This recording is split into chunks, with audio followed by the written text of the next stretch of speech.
தேர்தலில் பார்த்தீங்கன்னா ஏடிஎம்கே டிஎம்கே இப்போ விஜய் வந்திருக்காரு தமிழக வெற்றி கழகம்னு. அதுக்கப்புறம் வந்து அண்ணன் வந்து சீமான் இருக்கார்.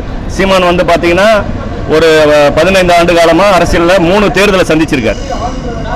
ஆனால் அந்த மீடியாவில் பார்த்தீங்கன்னா 3 முனை போட்டி, நாலாவதாக நாங்கள் ஒருத்தர் இருக்குன்றதை காட்ட மாட்டுறாங்க. ஐ மீன் சீமான் அண்ணன் காட்டுறதில்ல. காரணம் என்னன்னா மீடியா வந்து ஒரு தலைபட்சமாகவும் சில இடங்களில் நடக்குது. 4 முனை போட்டின்னு தான் சொல்லணும்.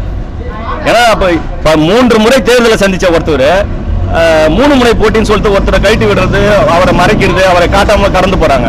ஆனால் வரும் தேர்தலில் சீமானுடைய வாக்கு சதவீதம் உயரும் போது 2 முனை போட்டி. இந்த இப்போ நடக்க போற தேர்தலில் ஏடிஎம்கே வந்தாவோ இல்லை டிஎம்கே வந்தாவோ அடுத்த முறை அவங்க இருப்பது ரொம்ப கடினம்.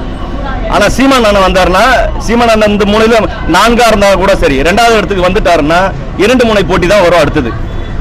ஏன்னா காரணம் இவங்க வந்து ஒரு பெரிய பிம்பத்தை வச்சு ஒரு அரசியல் நகர்த்துறாங்க. சாதாரண இடத்துல இருந்து வர்றவங்கள வந்து சாதாரணமாகவே பார்க்குறாங்க.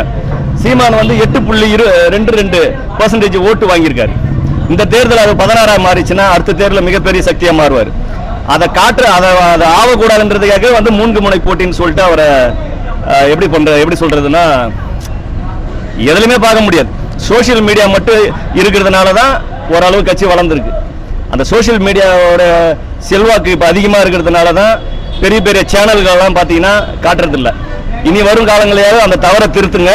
3 முனை போட்டினா 3 சொல்லுங்க. 4 பேர் போட்டிடுறாங்கன்னா 4 முனை போட்டின்னு சொல்லுங்க.